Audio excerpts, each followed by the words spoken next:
నమస్తే, welcome to college TV. Bharat Ratna Karpoori Thakur గురించి మన దేశం తెలుసుకోవాల్సిన అవసరం అయితే ఉంది. ఎందుకు భారతీయ జనతా పార్టీ సంబంధించినటువంటి కేంద్ర ప్రభుత్వం కర్పూరి ఠాకూర్ అనే వ్యక్తికి భారతరత్న ఎందుకు ఇచ్చిందనేటువంటి చర్చ గత సంవత్సర కాలంగా జరుగుతూ ఉంది. ఈ దేశంలో బీసీలకు మరియు స్త్రీలకు మొట్టమొదటిసారిగా తాను ముఖ్యమంత్రిగా ఉన్నటువంటి 2 సంవత్సరాల కాలంలోనే బీసీలకు స్త్రీలకు రిజర్వేషన్ కల్పించి వారికి న్యాయం చేసే దిశగా ఆయన చేసినటువంటి ప్రయత్నం వల్ల తన ముఖ్యమంత్రి పదవిని కోల్పోయినటువంటి సందర్భం ఈరోజు మనం గమనిస్తూ ఉన్నాం. ఈ చరిత్ర భారతదేశ సమాజం తెలుసుకోకపోవడం వల్ల ఈ దేశంలో ఉన్నటువంటి దాదాపు 50% పైగా ఉన్నటువంటి బీసీలు కావచ్చు, లేకపోతే స్త్రీలు కావచ్చు, వీరందరికీ జరుగుతున్నటువంటి అన్యాయం ఏంటి అనేది కర్పూరి ఠాకూర్ గురించి తెలుసుకుంటే మనందరికీ కూడా వారి చరిత్ర వల్ల కొంత మనం తెలుసుకోవాల్సిన అవసరం అయితే ఉంటుంది. ఈ సందర్భంగా వారి యొక్క జయంతి కార్యక్రమం ఈ నెల 24వ తారీఖున జరగబోతుంది.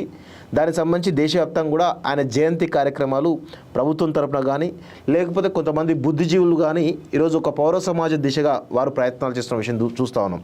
దీనికి సంబంధించి మన తెలంగాణ రాష్ట్రంలో కూడా కొన్ని కార్యక్రమాలు ఆయన జయంతి సందర్భంగా జరుగుతూ ఉన్నాయి.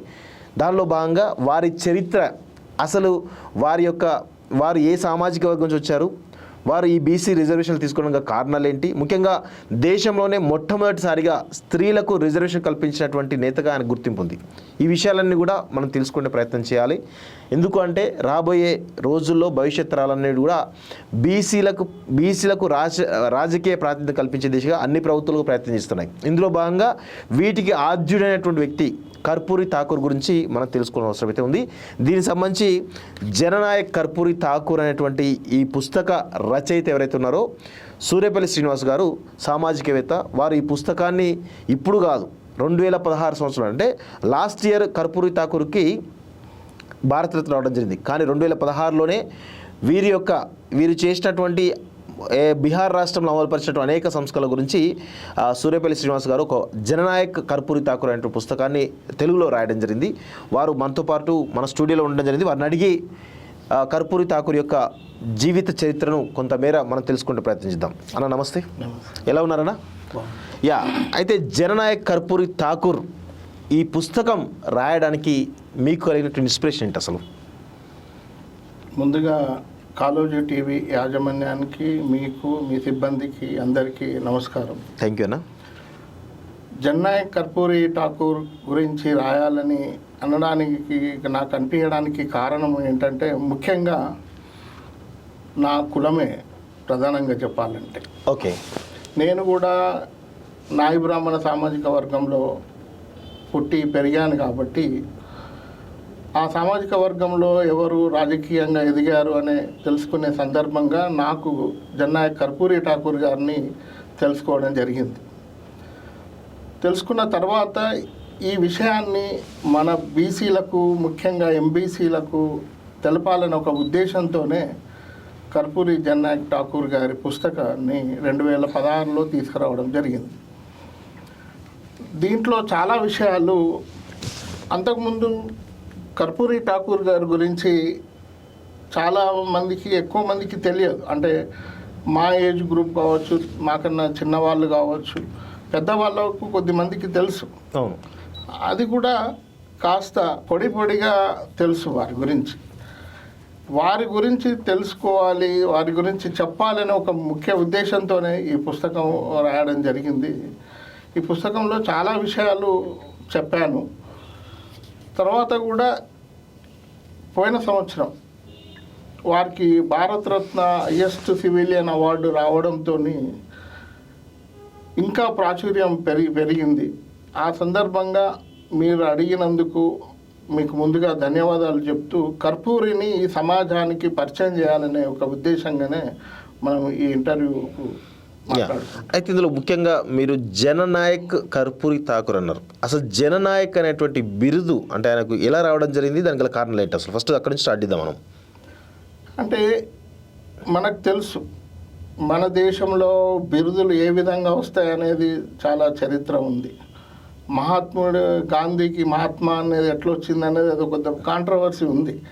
మనం వాటి వైపు పోకుండా జననాయక్ అని ఎందుకు అంటున్నారు కర్పూరి ఠాకూర్ను అంటే ఆయన నిత్యం జనాల కోసం పనిచేసే వ్యక్తి.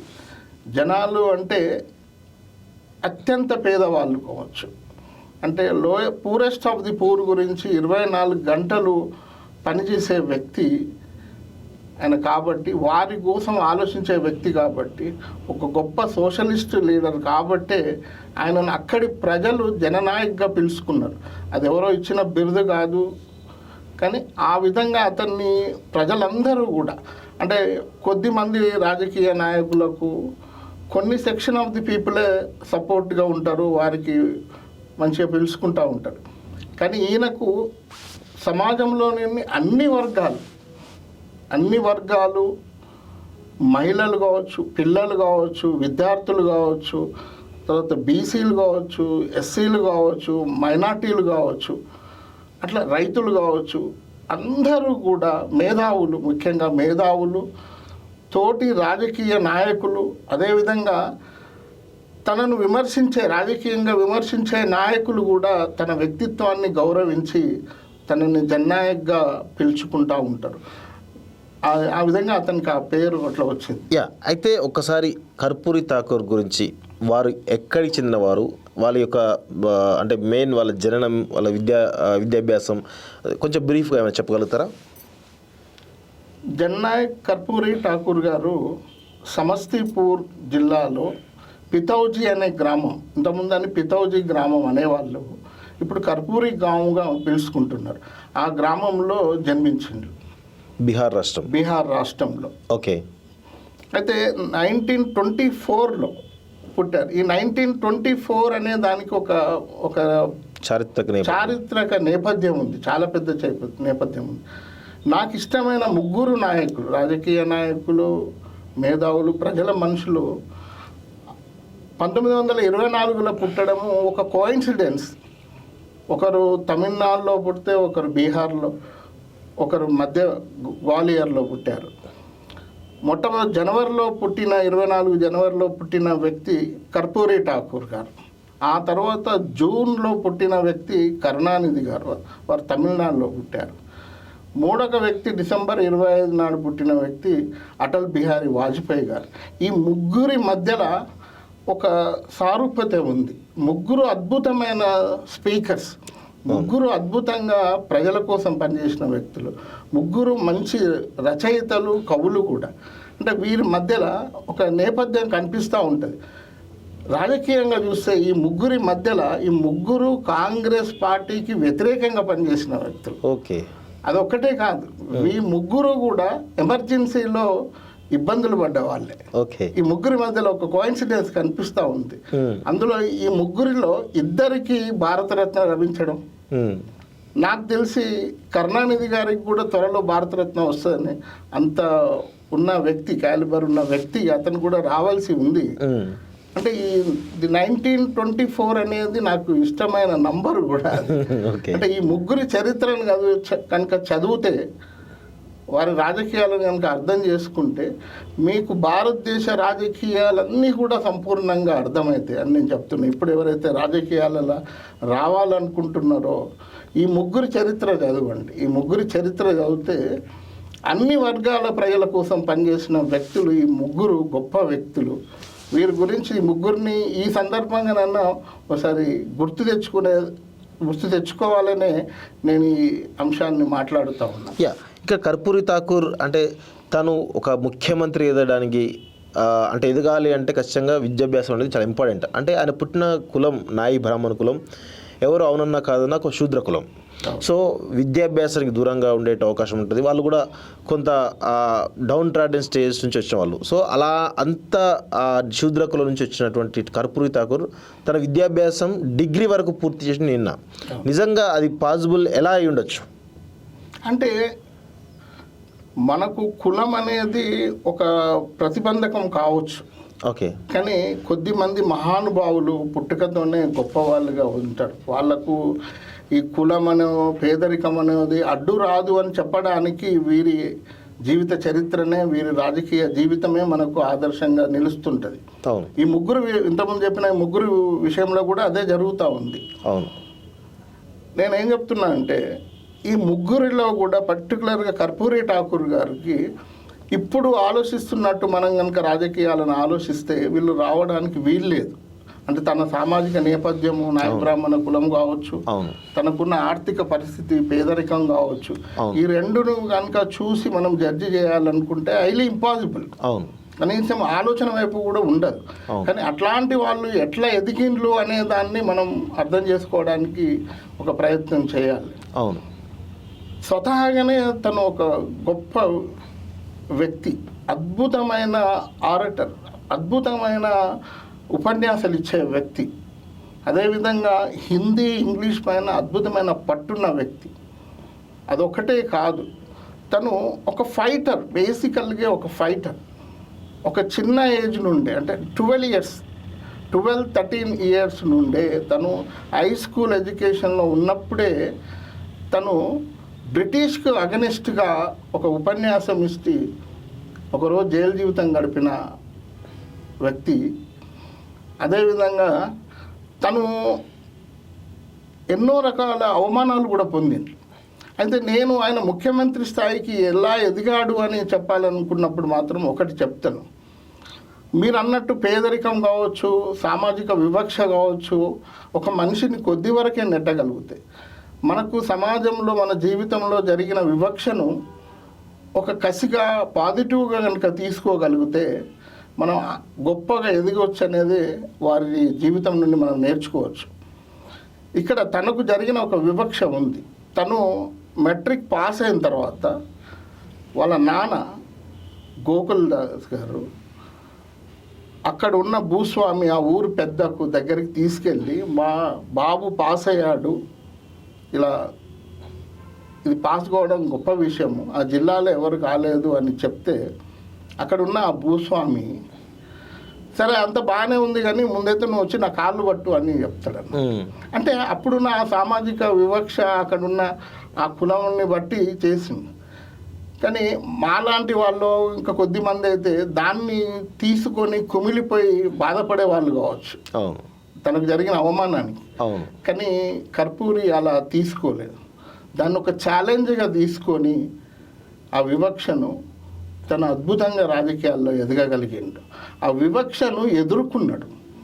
వివక్షను ఎదుర్కొని ఇప్పుడు ఆ ఏదైతే భూస్వామి ఉన్నాడో ఆ ఊరికి 70% భూమి ఉన్న వ్యక్తి పేరు మీద ఉన్న పితౌజీ గ్రామము కర్పూరి గ్రామంగా మారిపోయింది ఇప్పుడు. తర్వాత ఆ రాష్ట్ర ప్రజలు, దేశ ప్రజలందరూ కూడా ఆయన జననాయక్గా, ఒక భారతరత్నగా కొలుసుకుంటున్నారు. అంటే అంత ఒక వివక్ష నుండి ఆయన ఎదురుగాని ముందుకొచ్చిండని నేను చెప్పదలుచుకున్నాను. ఇక్కడ ఆయన రాజకీయ ప్రవేశం కంటే ముందు ఆయన స్వాతంత్ర కాలంలో కూడా గాంధీజీ తోటి, అంబేద్కర్ తోటి, జయప్రకాష్ నారాయణ లాంటి వాళ్ళతోటి చాలామందితోటి కలిసి పనిచేసినటువంటి అనుభవం ఉన్న వ్యక్తిగా మనకు తెలుస్తూ ఉంది. సో స్వాతంత్ర కాలంలో కర్పూరి ఠాకూర్ యొక్క రోల్ ఏ విధంగా ఉండేది అసలు? ఆయన ముందు విద్యార్థి నాయకుడిగా ఉన్నప్పుడే క్విట్ ఇండియా ఉద్యమంలో పాల్గొన్నారు. ఓకే. క్విట్ ఇండియా ఉద్యమంలో దాదాపు 18 ఇయర్స్కి అక్కడ పాల్గొని దాదాపు జైలు జీవితం కూడా గడిపిండు. దాదాపు ఒక 20 రోజులు జైలు జీవితం కూడా గడిపిండు. ఓకే. ఆ తర్వాత రైతు ఉద్యమాలలో పనిచేస్తూ భూస్వాములకు వ్యతిరేకంగా పనిచేయడం మొదలుపెట్టాడు. రైతు కూలీలను, చిన్న సన్నకారు రైతులందరినీ కూడా మొబిలైజ్ చేసి రైతుల కోసం పనిచేయడం మొదలుపెట్టాడు. తను నిరంతరం కూడా ఉద్యమాలతోనే ఉంటుంది. తన జీవితం అంతా కూడా ఉద్యమాలతోనే ఉంటుంది.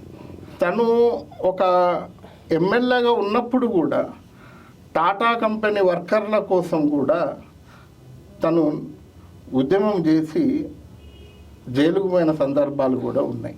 అంటే తను నిరంతరం కూడా ప్రజల కోసం, అణగారిన ప్రజల కోసం, ఎవరైతే పట్టించుకొని నెగ్లెక్టెడ్ ప్రజల కోసమే పనిచేశాడు తన జీవితం అంతా కూడా.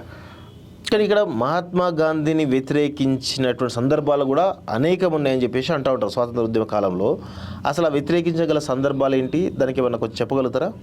అంటే మహాత్మా గాంధీని క్విట్ ఇండియా మూవ్మెంట్లో మహాత్మా గాంధీ గారితో మమేకమై పనిచేశారు. కానీ దగ్గరగా చూసిన తర్వాత మహాత్మా గాంధీ గారితో ఉన్న వాళ్ళందరూ కూడా పెద్ద పెద్ద భూస్వాములు ఎక్కువ మంది ఆ దాంట్లో ఉండడం. తను ఒక నాయ బ్రాహ్మణ సామాజిక వర్గం కాబట్టి వివక్షలో ఉంటుంది కాబట్టి ఈ సోషలిస్ట్ లీడర్ల వైపు జల్దీ అట్రాక్ట్ కాగలిగాడు. తర్వాత గాంధీని త్వరగా అర్థం చేసుకున్నాడేమో అనిపిస్తుంటుంది. గాంధీని త్వరగా అర్థం చేసుకొని ఇటు అంబేద్కర్ వైపు, తర్వాత జయప్రకాష్ నారాయణ, రామ్ మనోహర్ లోహియా వారి ఆలోచనల వైపు పనిచేశాడని అర్థమవుతుంది మనకు. ఓకే, అయితే ఇక్కడ మహాత్మా గాంధీ కానీ లేదంటే తర్వాత స్వాతంత్ర అనంతర కాలంలో నెహ్రూ విధానం కూడా వ్యతిరేకించి ఆ తర్వాత అంబేద్కర్ తోటి కావచ్చు లేదంటే ఇటు జయప్రకాష్ నారాయణ తోటి కలిసి పనిచేసేటటువంటి ఒక చిత్రీకరణ జరిగినట్టు తెలుస్తూ ఉంది. దాన్ని ఎలా నెహ్రూను కూడా వ్యతిరేకించగల కారణాలు ఏమి ఉండొచ్చు? అంటే నెహ్రూను వ్యతిరేకించడం కాదు, అతను 1977లో ఎంపీగా గెలిచాడు. జనతా పార్టీ నుండి ఎంపీగా గెలిచాడు. అది ఎమర్జెన్సీ తర్వాత కాలంలో. ఓకే, అప్పుడు పార్లమెంట్లో నెహ్రూ విధానాలు ఈ దేశానికి సరిపోవని మొహమాటం లేకుండా చెప్పిన వ్యక్తి. ఓకే, అంటే ఈ మోడల్ ఆఫ్ డెవలప్మెంట్ సరిపోదు ఈ దేశానికి, ఈ డెవలప్మెంట్ సరైనది కాదు అని వ్యతిరేకించిన వ్యక్తి, ఏం కావాలో కూడా చెప్పిన వ్యక్తి. అందుకనే అందరూ తర్వాత తనను విపక్షాలు కూడా ఇష్టపడతారు. అన్నిటికన్నా ముఖ్యమైనది తన వ్యక్తిత్వం, అద్భుతమైన వ్యక్తిత్వము, చాలా సింపుల్సిటీ, హానెస్ట్కి మరో పేరు ఆయన. ఓకే, ఇప్పుడు మనం అర్థం చేసుకోవాల్సింది అంటే తన విద్యార్థి జీవితాన్ని, తర్వాత తన యువజనునిగా ఉన్నప్పుడు ఉద్యమ జీవితాన్ని, తర్వాత రాజకీయ జీవితాన్ని, ఒక ఎమ్మెల్యేగా, ముఖ్యమంత్రిగా, తర్వాత ప్రతిపక్ష నాయకుడిగా, ఇవన్నీ చూస్తే ఒక్కొక్క దాన్ని ఒక్కొక్క నుండి మనం చాలా విషయాలు నేర్చుకోవచ్చు. అంటే ఇప్పుడున్న కంటెంపరీ పాలిటిక్స్లో ఎలా ఉంది, ఇప్పుడు ఏం జరుగుతుంది అనే విషయాలు కూడా మనం చాలా నేర్చుకోవడానికి చాలా అవకాశాలు ఉంటాయి వారిని చదవడం వల్ల, వారిని తెలుసుకోవడం వల్ల. సో ఇక్కడ మెయిన్గా విద్యార్థి దశ తర్వాత స్వాతంత్రోద్యమ కాలం తర్వాత రాజకీయాల్లోకి ఎలా రాగలిగాడు? అసలు రాజకీయాలు రావాలంటే ఉద్దేశం కర్పూరి ఠాకూర్ గారికి ఉండేనా? అసలు ఎట్లా అనే రాజకీయాల మెయిన్ రీజన్ ఏమై ఉండొచ్చు? అంటే స్వతహాగానే ఒక ఉద్యమ నాయకుడు ఉండే ఆయన. ఉద్యమ నాయకుడు, విద్యార్థి నాయకుడు ఉన్న తర్వాత జయప్రకాష్ నారాయణ గారు, రామ్ మనోహర్ లోహియా గారు తనని సోషలిస్ట్ పార్టీలోకి తీసుకొని 1952లో మొట్టమొదటిసారిగా ఒక ఎమ్మెల్యేగా గెలుస్తాడు. Age of 28. ఓకే, 28. తను మొదటిసారి ఎమ్మెల్యేగా గెలిచినప్పుడు తన దగ్గర డబ్బులేం లేవు. అవును. అప్పుడు కార్యకర్తల దగ్గర ఒక లిమిట్ పెట్టి చందా తీసుకున్న వ్యక్తి. ఆ లిమిట్ కూడా ఏంటంటే ఎవరిచ్చినా చందా ఇచ్చినా చారానా ఆటాన కన్నా ఎక్కువ ఇవ్వకూడదు అవును అనే ఒక కండిషన్ పెట్టి ఆ చందా తీసుకున్న వ్యక్తి. అవును. అప్పుడు జయప్రకాష్ నారాయణ గారి వైఫ్ తనకు హయ్యెస్ట్ కాంట్రిబ్యూట్ చేసిన చందా ఇచ్చిన ఆమె అది 5 రూపాయలట. బాబా, అప్పుడు ఆ కాలంలో అంటే ఆ కాలంలో ఆమె ఇచ్చింది. అంటే తను జయప్రకాష్ నారాయణ గారి వైఫ్ కాబట్టి తను యాక్సెప్ట్ చేశాడు. కానీ తన రాజకీయ జీవితంలో చందా అంత తీసుకున్నది ఆ ఎలక్షన్ల కోసం చారాన ఆటాన కార్యకర్తల నుండి. మనం ఇక్కడ ఒక విషయాన్ని మనం అర్థం చేసుకోవాలి. పర్టికులర్గా బీసీలు కానీ, ఎంబీసీలు కానీ, సంచార జాతులు కానీ మనం రాజకీయాలకు ఎందుకు దూరం అవుతున్నాము అని, పర్టికులర్గా ఈ 2 రాష్ట్రాలలో ఎన్నికల వ్యయం అనేది ఘోరంగా పెరిగిపోయింది. రాజకీయాలు అనేది కామన్ మ్యాన్కి దగ్గరగా లేకుండా పోయినాయి. అయితే మనం ఆల్టర్నేటివ్స్ ఆలోచించడానికి వీరి జీవితం మనకు ఉపయోగపడుతుంది. అంటే రిఫార్మ్స్ ఒక దిక్కు మనం వాటి వైపు ఉద్యమించాలి, ఎలక్షన్ రిఫార్మ్స్ వైపు ఉండాలి, ఎలక్షన్ ఎక్స్పెండిచర్ మీద కూడా మనం ఒక కట్టడి తెచ్చుకొని వారి నుండి నేర్చుకోగలిగితే బాగుంటుంది అని నాకు ఉద్దేశం. మెయిన్గా కర్పూరి ఠాకూర్ అంటే ఇప్పుడు భారతరత్న ఇచ్చారు అంటే ఆయన చేసేటటువంటి పని ఒక మహోన్నతమైనటువంటి సంస్కరణలు అయి ఉండొచ్చు. సో వాటిని మేజర్గా మీరు కనుక చెప్పాలనుకుంటే ఏవేవి సంస్కరణలు చేయగలిగిండు, ఆయన ఏ పీరియడ్లో చేయగలడు, దాన్ని మా ఈ సమాజానికి ఎట్లా ఉపయోగపడ్డాయి, దాన్ని మీరు ఎట్లా చెప్తారు? అంటే కర్పూరి గారి మేజర్గా ఒకటి చాలామంది పాపులర్ అయింది ఏంటంటే కర్పూరి రిజర్వేషన్ ఫార్ములా అనేది ఒకటి చాలా గొప్పగా అయింది దేశం మొత్తంలో. దాని మీద చాలా వందల PhDలు జరిగి ఉంటాయి నాకు తెలిసి. ఓకే. మన దౌర్భాగ్యం ఏంటంటే మన దక్షిణ భారతదేశంలో చాలామందికి తెలియదు కర్పూరి గారు. అవును అవును. ఉత్తర భారతదేశంలో చాలామందికి తెలుసు. కర్పూరి రిజర్వేషన్ ఫార్ములా కర్పూరి ఫార్ములానే అంటారు. ఈ దేశంలో మొట్టమొదటిసారి మహిళలకు రిజర్వేషన్ ఇచ్చిన వ్యక్తి. అదొక్కటే కాదు, ఇప్పుడు మనం ఈడబ్ల్యూఎస్ అంటున్నాం కదా, అట్లా అగ్రకుల పేదలకు కూడా రిజర్వేషన్ కల్పించిన వ్యక్తి. ఓకే. తర్వాత బీసీలలో కూడా ఎంబీసీలు ఉంటారు, అంటే అత్యంత వెనుకబడిన బీసీలు ఉంటారు అని ఎంబీసీ కాన్సెప్ట్ను కూడా తీసుకొచ్చిన వ్యక్తి. అదొక్కటే కాదు, దళితులలో కూడా ఇంకా కింది వర్గం ఉంటారు, దళితులలో కూడా కింద ఉంటారు, దాంట్లో కూడా అంతరాలు ఉన్నాయని మహాదళిత్ అనే కాన్సెప్ట్ను కూడా మాట్లాడి వాళ్ళ కోసం కూడా మాట్లాడిన వ్యక్తి. ఇది కర్పూరి ఫార్ములా అనేది ఒక అద్భుతమైనది. ఇది ఒక విషయం. అయితే తను ల్యాండ్ రిఫార్మ్స్ గురించి మాట్లాడారు. తను ఎక్కువగా విద్యా వ్యవస్థ మీద మాట్లాడిన విషయాన్ని. తను మొదటిసారి ఉప ముఖ్యమంత్రి అయినప్పుడు అప్పటి వరకు కూడా బీహార్లో ఉత్తర భారతదేశంలో ఇంగ్లీష్ అనేది సబ్జెక్ట్ అనేది చాలా వాళ్ళకు కఠినంగా ఉండేది. దానివల్ల అక్కడ రిజల్ట్స్ చాలా పూర్గా వచ్చేది ఉండేది. అప్పుడు ఏం చేశారంటే ఇంగ్లీష్ అనే సబ్జెక్ట్ను ఆప్షనల్గా మార్చారు. అవసరం ఉంటేనే తీసుకోవాలి, ఎవరైతే రాయగలుగుతారో వాళ్ళకే తీసుకోవాలని ఆప్షనల్గా మార్చడం వల్ల అప్పుడు ఆ పాస్ అయ్యే ఒక పర్సంటేజ్ చాలా పెరిగింది. అదొక్కటే కాదు, తను 6th 7th క్లాసు తరగతుల పిల్లలకు పరీక్ష ఫీజులు తీసేశాడు. మనకు తెలుసు, మనకున్న భారతదేశంలో ఆ కాలంలో చిన్న చిన్న ఆర్థిక విషయాలపైన తల్లిదండ్రులు ఫోర్స్ చేసి పిల్లలను డ్రాప్అవుట్స్గా చేసిన చాలా సంఘటనలు ఉంటాయి. అట్లాంటి అన్నీ తనకు తెలుసు కాబట్టే అవి తీసుకొచ్చాడు. అదొక్కటే కాదు, డిస్టెన్స్ ఎడ్యుకేషన్ తీసుకొచ్చిన మొట్టమొదటిసారి ఈ దేశంలో డిస్టెన్స్ ఎడ్యుకేషన్ తీసుకొచ్చింది కూడా కర్పూరి ఠాకూర్. ఇట్లా ప్రజల కోసము, విద్య కోసము తను చేయనిది అంటూ ఏది. ఇంకా విద్య అనగానే ఇంకొకటి గుర్తొచ్చింది, తను జీవితంలో మొట్టమొదటిసారి ఉద్యోగం చేసింది అంటే ఒక టీచర్గా తన జీవితాన్ని స్టార్ట్ చేసింది. అదొక గొప్ప ఆదర్శమైన వృత్తి కాబట్టి కొద్ది కాలం టీచర్గా కూడా తను పనిచేశాడు. తను హిందీ, ఇంగ్లీష్లో అనర్గళంగా మాట్లాడగలుగుతారు. అదేవిధంగా తను సోషలిస్ట్ పార్టీలో ఉన్నప్పుడు అంతర్జాతీయ వ్యవహారాలు చూసే వ్యక్తి. అంతర్జాతీయ వ్యవహారాలు చూశారు. తర్వాత ఎన్నో దేశాలు తిరిగి అక్కడ పరిస్థితులను గమనించి మన భారతదేశంలో ఏ విధంగా విద్యను ఇంప్రూవ్ చేయాలి, తర్వాత వైద్యాన్ని ఎలా ఇంప్రూవ్ చేయాలని ఆలోచించి అక్టోబర్ 2 అక్కడ గాంధీ మైదాన్లో సామూహిక విద్య అంటే ఉద్యోగాలు ఇచ్చిన వ్యక్తి. ఇంజనీర్లను, డాక్టర్లను వేల సంఖ్యలో ఒకటేసారి వాళ్ళకు అపాయింట్మెంట్ ఆర్డర్స్ ఇచ్చినవి. మనం కొత్తగా వింటున్నాం కానీ ఆయన అప్పుడే 78లోనే చేశారు. అంటే అంత దూరదృష్టి ఉన్న వ్యక్తి. అన్నిటికన్నా ముఖ్యమైనది ఏంటంటే హానెస్టీ, ముఖ్యంగా ప్రజలతో మమేకం కావడం, మాట్లాడడం, తెలుసుకోవడం, వాళ్ళ సమస్యలపై చర్చించడం, ముఖ్యంగా తెలుసుకొని దాన్ని ఎలా సాల్వ్ చేయాలని ఆలోచించడమే తన జీవితాంతం చేశాడు. సుదీర్ఘ రాజకీయ జీవితంలో ఎక్కువ శాతం 90% కూడా తన అలాంటి పనులు చేశాడు. తన కుటుంబం కానీ, కులము కానీ, బంధువులు కానీ, తర్వాత వర్గాన్ని కానీ ఎప్పుడూ దరిదాపున కూడా రానియాలి. అంత నిబద్ధతతో ఉన్న వ్యక్తి ఆయన. అయితే ఇక్కడ బీహార్ పాలిటిక్స్ అంటే బీహార్ అనగానే కొంతమేర బీహార్ దేశవ్యాప్తంగా కూడా ఒక బ్రాహ్మణికల్ పాలిటిక్స్ ఆరితీరుతున్నటువంటి వాళ్ళు ఒక వర్గంగా ఏర్పడుతున్నటువంటి రాజకీయంగా వాళ్ళే ఏర్పడుతున్న తరుణంలో ఒక నాయి బ్రాహ్మణ కులానికి సంబంధించినటువంటి కర్పూరి ఠాకూర్ ఆ యొక్క అగ్రవర్ణ ఆధిపత్యాన్ని తట్టుకొని నిలబడి ఒక ముఖ్యమంత్రి ఎలా కాగలిగాడు అసలు?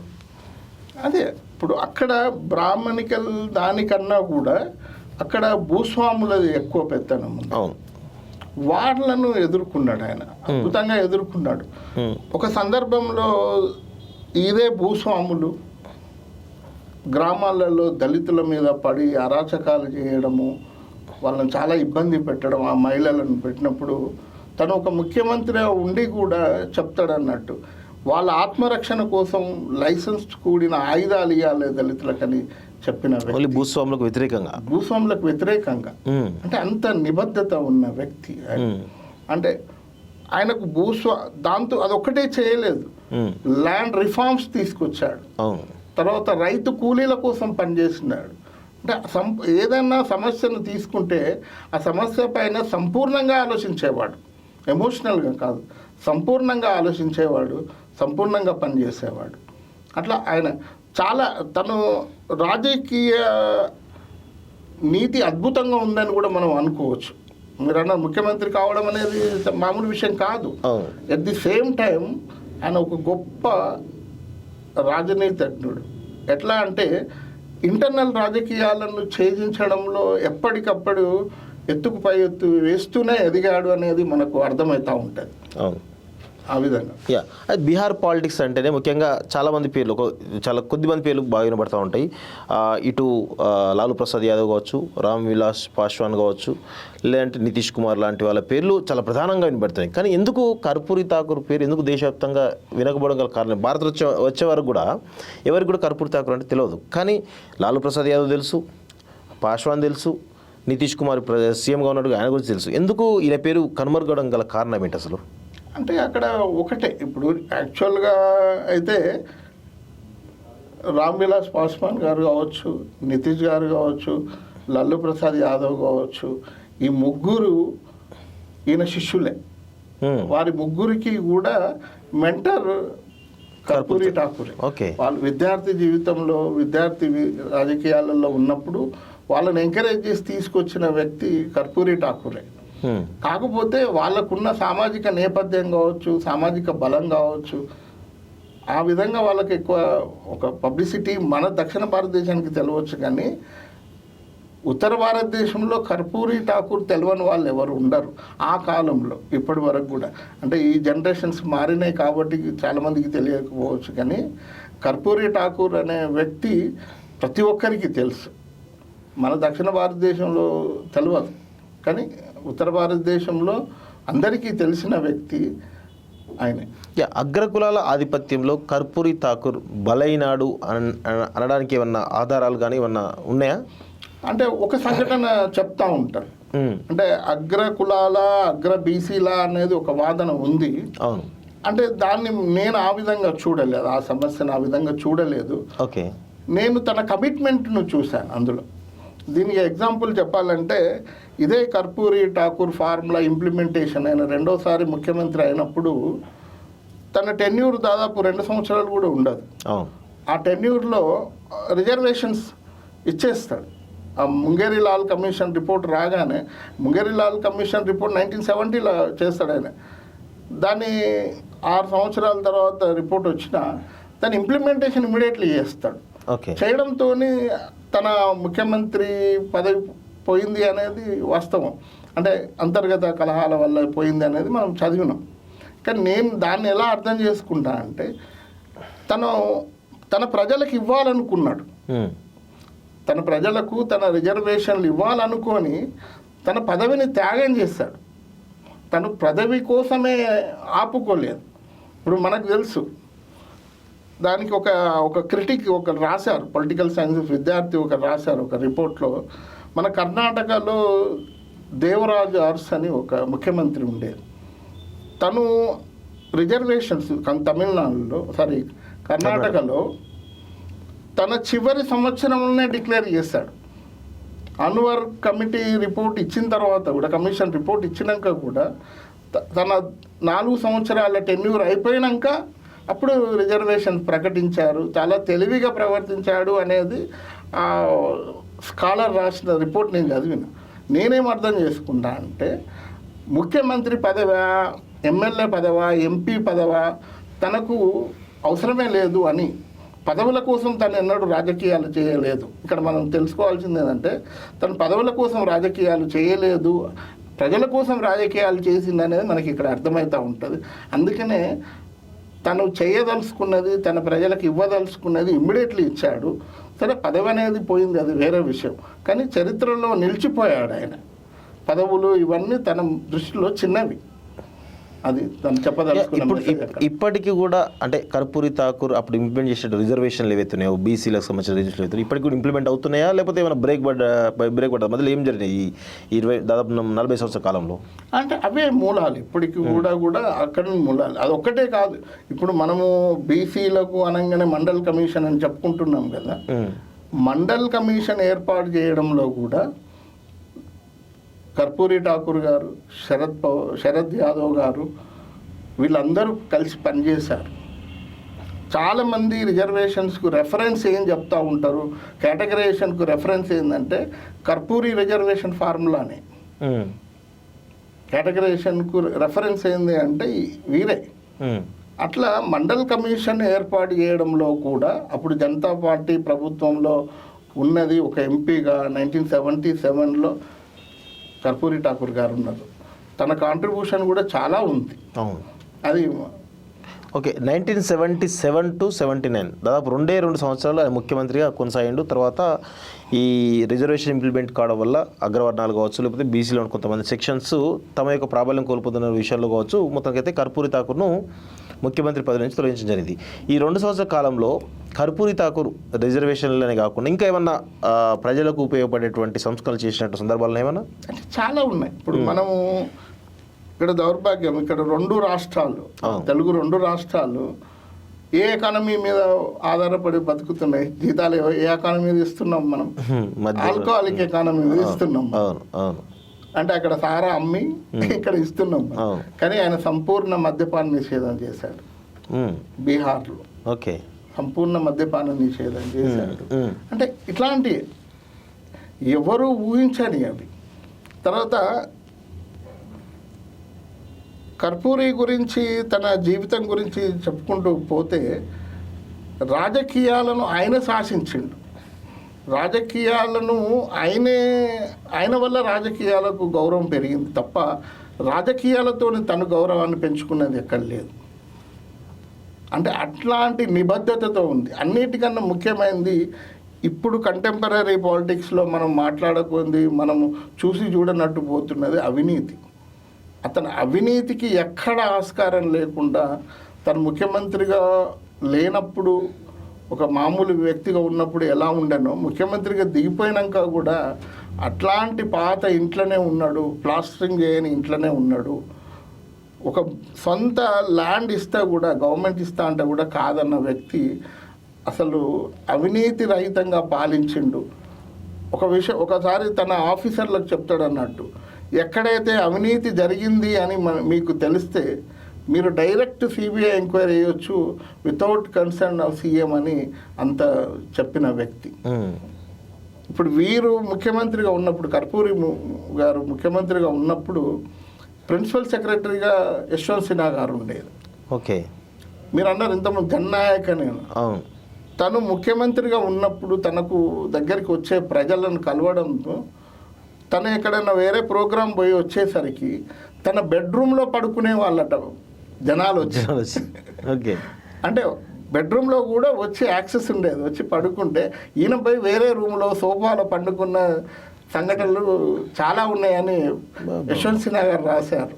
ఓకే, తనతో ఫైళ్ళ మీద సంతకం చేయించుకోవాలి అనుకున్నప్పుడు తనను సపరేట్గా తీసుకెళ్ళి ఒక ప్లేస్కి తీసుకెళ్ళి ఫైళ్ళ మీద సంతకాలు తీసుకునే వ్యక్తి. తీసుకుంటా అంటే అది కూడా తెలుసుకొని అక్కడికి వచ్చేవాళ్ళు. అంటే నిత్యం జనాలతో నిత్యం ప్రజల కోసం ఆలోచించే వ్యక్తి అని చెప్తూ ఉంటాడు. ఇట్లాంటి చాలా సంఘటనలు ఉన్నాయి. ఆయన సొంత బిడ్డ అంటే పెళ్ళి విషయంలో పెళ్లి చూపులు చూడడానికి వెళ్ళేటప్పుడు ప్రభుత్వ వెహికల్ను వాడకుండా ట్రైన్లో వెళ్ళి అక్కడ ట్యాక్సీలో వెళ్ళి పెళ్లి కొడుకుని చూసి వచ్చిన సంఘటనలు ఉన్నాయి. పెళ్ళిని కూడా చాయ్ బిస్కెట్లతో కంప్లీట్ చేసిన వ్యక్తి. అంటే దీన్ని ఏ విధంగా మనం అర్థం చేసుకోవాలి? మనం ముఖ్యమంత్రి స్థాయి 2 సార్లు ముఖ్యమంత్రి, ఒకసారి ఉప ముఖ్యమంత్రిగా పనిచేసిన వ్యక్తి, ఇంత సింప్లిసిటీ, ఇంత నిబద్ధత. ఇంకో సంఘటన కూడా వారి గురించి చెప్తా ఉంటారు. తను లాల్చీ వేసుకుంటే ఒక దగ్గర ఎక్కడో చినిగిపోతే ఇంకో నాయకుడు, నాకు పేరు గుర్తు రావట్లేదు, వారు ఆ సభలో ముఖ్యమంత్రి గారికి మంచి డ్రెస్సులు కొనిద్దాం, 2-3 కొత్త డ్రెస్సులు కొనిద్దాం అన్నీ అప్పుడు చందా వసూలు చేసి ఆయనకి ఇస్తే ఆ డబ్బంతా కూడా సీఎం రిలీఫ్ ఫండ్లో వేసిన వ్యక్తి. అంటే ఆయన నిబద్ధతను మనం ఏ విధంగా అర్థం చేసుకోవాలి? కానీ ఇప్పుడున్న సమాజంలో అవినీతిని అరికడతాము అని వచ్చి పాలకులు అవినీతిలో కూరుకుపోయిన వాళ్ళు లేరా? ఢిల్లీలో ఏం జరుగుతుంది?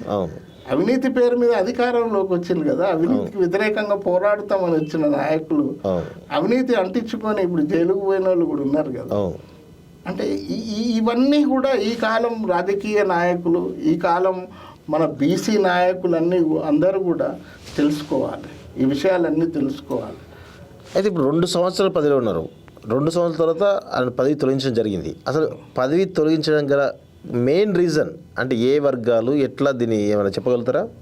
అంటే అది ఇంటర్నల్, ఆ పార్టీలో జరిగిన ఇంటర్నల్ విషయాలే అవి, ఇంటర్నల్ విషయాలే. అంటే ఇక అప్పుడు మన బీసీ వర్గాల నుండి తక్కువ మందే ఉంటారు కదా, ఓన్లీ బీసీలకు రిజర్వేషన్ కల్పించడం వల్లనే ఆయన పదవి కోల్పోవడానికి ఒక బహానా తీసుకొని తనను ఇబ్బంది పెట్టిందనేది అది వాస్తవం. అది అంటే అట్లా ఆ టైంలో బీసీలు బీహార్ రాష్ట్రంలో తిరగబడ్డ సందర్భాలు లేవు మరి, ఎందుకంటే వాళ్ళకోసం రిజర్వ్ కల్పించిన నేత కాబట్టి ఆయన పదవి పోతుంది బీసీలు రిజర్వేషన్ ఇంప్లిమెంట్ చేయడం వల్ల. సో బీసీలు ఎప్పుడు అండగా లేరా మరి తనకి? అంటే ఇప్పుడు మన దగ్గర వచ్చిన ప్రాబ్లం ఏంటంటే బీసీలు అంటే సంఖ్యాబలం ఉన్న బీసీలే వాళ్ళు ఏది చెప్తే అది నడుస్తూ ఉంది. ఓకే, సంఖ్యాబలం తక్కువ ఉన్న బీసీలది వాయిస్ అంతా ఏముండదు. అది ఉంది, ఇప్పటికీ ఉంది మన దగ్గర, జరుగుతూ ఉంది, అన్ని రాష్ట్రాలలో జరుగుతూ ఉంది. ఓకే, అట్లా ఆయనకు అది జరిగి ఉంటుంది. అంటే ప్రతిపక్ష నేతగా ఉన్నప్పుడే ఆయన ప్రభుత్వం పైన అవిశ్వాసం తీర్మానం పెట్టండి అని చెప్పేసి ఒకటి నేను చదివినాను. సో అది ఆ సందర్భం ఎందుకు వచ్చింది? అవిశ్వాస తీర్మానం పెట్టగల కారణం ఏంటి ఉండొచ్చు? అంటే అవిశ్వాస తీర్మానం ఒక ప్రతిపక్ష నాయకుడిగా పెడతా ఉంటారు. అయితే ఆయనను ప్రతిపక్ష నేతగా ఉండొద్దని కూడా ఒక కాన్స్పిరసీ జరిగింది. ఆ ప్రతిపక్ష నేతగా ఉండొద్దనే, అంటే ఆయన ప్రతిసారి ప్రజల కోసం నిత్యం అడుగుతూ ఉంటాడు, ప్రజల కోసం మాట్లాడుతుంటారు అనే ఒక విషయంలో కొద్ది మంది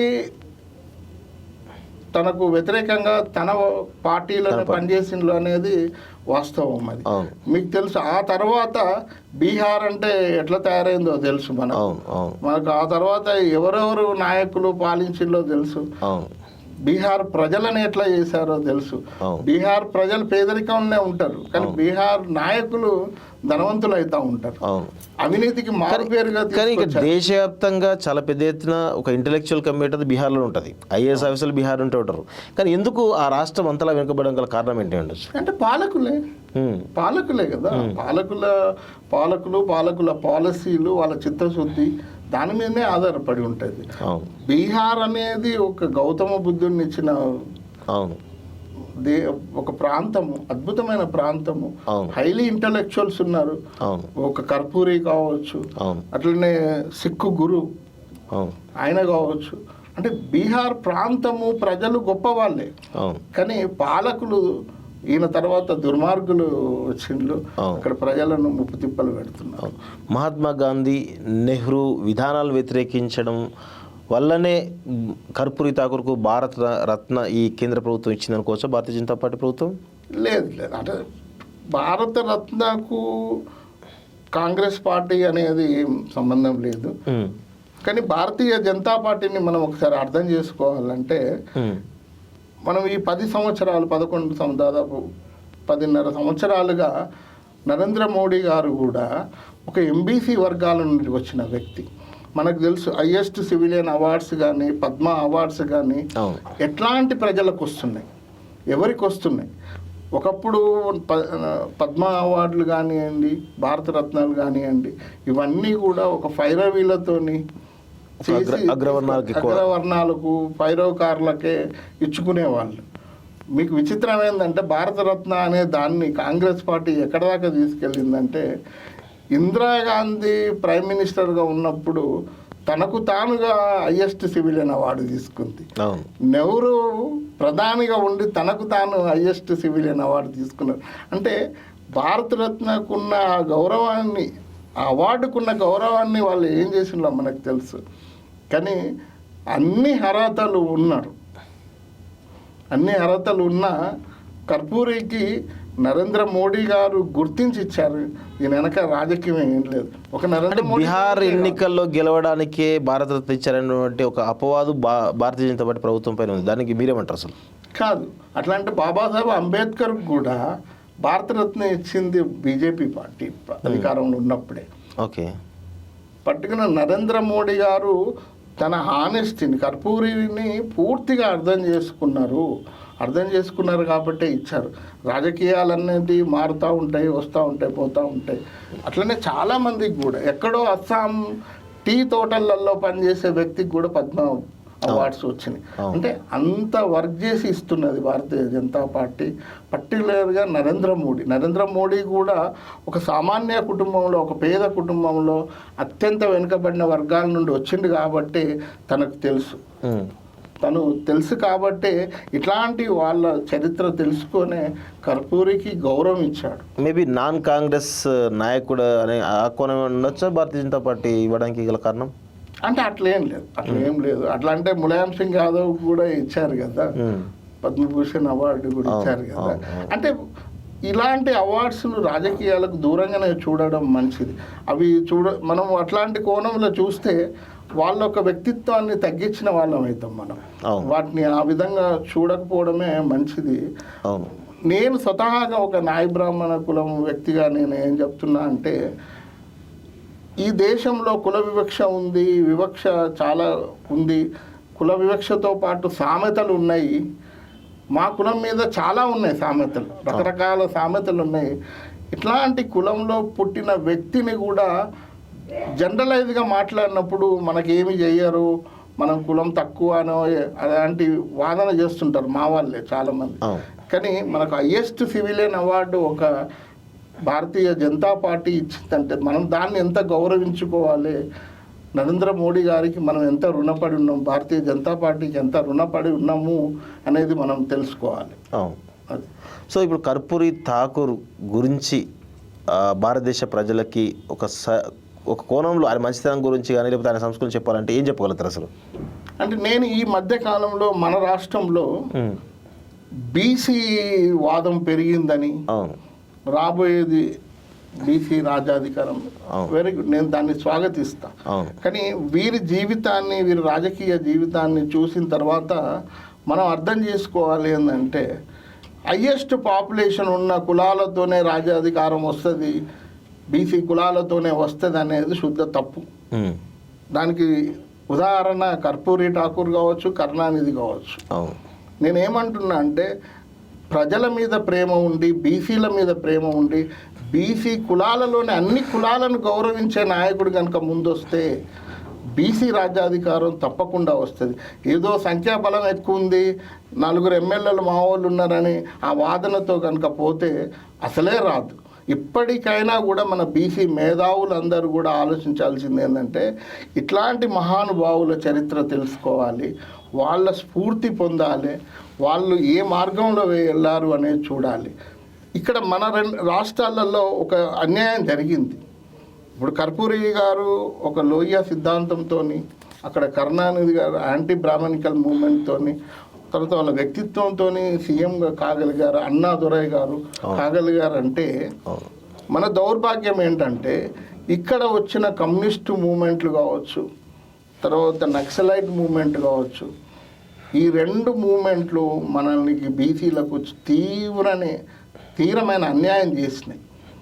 మన వాళ్ళు చదువుకున్న పిల్లలందరూ కూడా మిస్గైడ్ కాబట్టారు. మాకన్నా జనరేషన్ ముందు వాళ్ళు, మా తర్వాత వాళ్ళు. సరే ఆ తర్వాత తెలంగాణ ఉద్యమం వచ్చింది.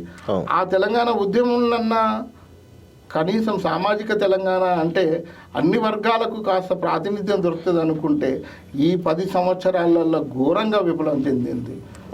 అది దాన్ని ఏ విధంగా చెప్పాలి, ఒక ఫ్యూడల్గా జరిగిపోయింది. ఇప్పుడు రాబోయే బీసీ ఉద్యమాలకు ఆద్యుడిగా కర్పూరి ఠాకూర్ను చాలామంది చెప్పుకుంటుంటారు. కానీ ఎక్కువగా అంటే మనం ఒక రిప్రజెంటేటివ్గా జ్యోతిరావు పూలేని మాత్రమే చూపించే ప్రయత్నం చేస్తున్నారు. ఎందుకు కర్పూరి ఠాకూర్ని ఎందుకు విస్మరిస్తూ ఉన్నారు సందర్భం కనబడుతూ ఉంది? అంటే ఇక్కడ మనం 2 అర్థం చేసుకోవాలి. ఒకటి, జ్యోతిరావు పూలే అనే ఒక మహానుభావుడు, ఆయన ఒక సామాజికవేత్త, ఒక తత్వవేత్త. ఒక కర్పూరి అనే ఒక ఫైటర్, ఒక పొలిటీషియన్, రియల్ పొలిటీషియన్. అంటే ఒక సామాజికవేత్తకు ఒక పొలిటీషియన్కు చాలా అంతరాలు ఉంటాయి. ఆ తత్వవేత్త నుండి మనం తన స్ఫూర్తి పొందాలి. ఎట్ ది సేమ్ టైం రాజకీయాలను అర్థం చేసుకొని రాజకీయమే చేయాలి. ఇద్దరూ ఉండాలి. కానీ అందుకనే మనము కర్పూరిని, కరుణానిధిని, ఇక్కడ ఉన్న అందరినీ బీసీ సబ్బండ బీసీ వర్గాలలో ఉన్న అందరి నాయకులతో స్ఫూర్తి పొంది ఆ పాత జనాభా ఎక్కువ ఉంది 50% పైన కాబట్టి వస్తామంటే ఎప్పుడు రాము. ఇప్పుడు కాదు, స్వాతంత్రం రాకముందు నుండి కూడా 50% పైనే ఉన్నాం బీసీలో. ఇప్పుడే కొత్తగా పెరగలే. కానీ ఈ పిడివాదాలన్నీ మానేసుకొని ఒక సేయింగ్ ఉంటుంది ఏంటంటే, పాత ఫార్ములాలో మీరు ఎన్ని ఇన్పుట్స్ పెట్టినా రిజల్ట్కి అదే వస్తుంది.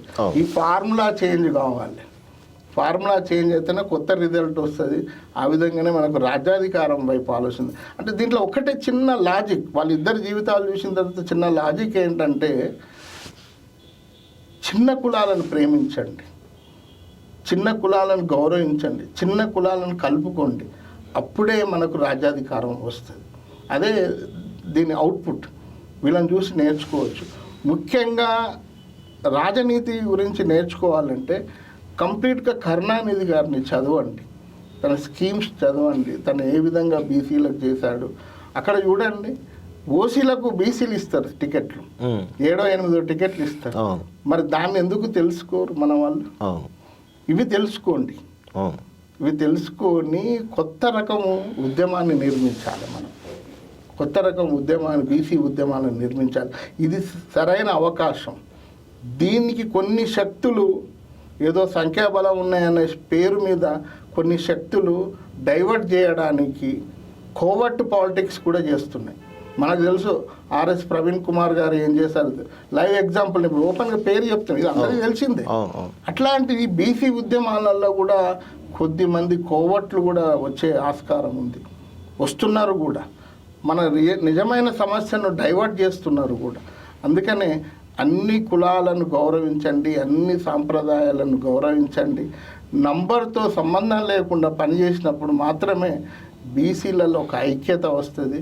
అది రాజ్యాధికారం వైపు తీసుకెళ్ళడానికి అవకాశాలు ఉంటాయి. ఈ నెల 24వ తేదీ కర్పూరి ఠాకూర్ గారి యొక్క జయంతి సందర్భంగా మీరు ప్రజలకు ఏం చెప్పదలుచుకున్నారు? ఒకటే, వారి స్ఫూర్తి ఈ కాలంలో లోపించింది ఏంటంటే, అవినీతి రాహిత్య సమాజాన్ని మనం ఏర్పాటు చేసుకోవాలి. తర్వాత చదువుకున్న వాళ్ళు అందరూ కూడా, పర్టికులర్గా బీసీలు రాజకీయాలకు రావాలి. ఓపెన్గా చెప్తున్నా, రాజకీయాలకు వచ్చినప్పుడే, అందరూ రాజకీయాలకు వచ్చినప్పుడే మనం రాజ్యాధికారం వైపు వస్తాము. తర్వాత సంఖ్యాబలమను, డబ్బులు లేవు, ఇవే ప్రతిబంధకాలు అయితే అనుకుంటే తప్పు. సమాజంలో రాజకీయాలలో పనిచేస్తూ పోతే తప్పకుండా ప్రతి ఒక్కరికి కూడా ఒక పదవి వస్తుందని ఒక ఆశతోని నేను ఆలోచిస్తున్నాను. ఓకేనా? Thank you very much. So ఇది మొత్తానికైతే కర్పూరి ఠాకూర్ భారత రత్న ఇచ్చిన తర్వాత చాలా విషయాలు ఆయన గురించి బయటకు వస్తూ ఉన్నాయి. ఆయన చేసినటువంటి సంస్కరణలు కావచ్చు, లేదా ముఖ్యంగా బీసీ రిజర్వేషన్ అంశం కావచ్చు, లేదంటే ఇటు స్త్రీలకు ఇచ్చినటువంటి రిజర్వేషన్ అంశం కావచ్చు, ఈరోజు దేశవ్యాప్తంగా కూడా అక్కడక్కడ అమలవుతున్న సందర్భం మనం చూస్తూ ఉన్నాం. ఈరోజు బీసీ ఉద్యమాలకు ఆద్యుడిగా, బీసీ రాజ్యాధికారానికి ఆద్యుడిగా ఈరోజు కర్పూరి ఠాకూర్ గారిని మనం చెప్పొచ్చు. సో వారి గురించి సూర్యపల్లి శ్రీనివాస్ గారు ఒక ఆథర్గా తన గురించి తెలిసినటువంటి విషయాలను చాలా క్లుప్తంగా తెలంగాణ ప్రజలకు, తెలుగు ప్రజలకు అందించడం జరుగుతూ ఉంది. సో మరి వారి పుస్తకం ఇంకా విపులంగా రావాలని చెప్పేసి కూడా పౌర సమాజం నుంచి ఒక డిమాండ్ అయితే వస్తూ ఉంది. ఇంకా వారి చరిత్ర పూర్తిగా తెలుసుకోని చెప్పేసి కూడా ఇటు మన తెలుగు రాష్ట్ర ప్రజలందరూ కూడా కోరుకుంటున్నారు. సో ఆ దిశగా వారి ప్రయత్నం కూడా కొనసాగాలని చెప్పి కోరుకుంటూ ఈ నెల 24న కర్పూరి ఠాకూర్ గారి జయంతి సందర్భంగా ముఖ్యంగా బీసీలకు సంబంధించినటువంటి నాయకులు ఎవరుతున్నారో వారి జయంతిని కూడా ఘనంగా నిర్వహించని చెప్పేసి కూడా కాలేజ్ టీవీ రిక్వెస్ట్ చేస్తూ ఉంది. చూస్తూనండి college TV. Thank you very much.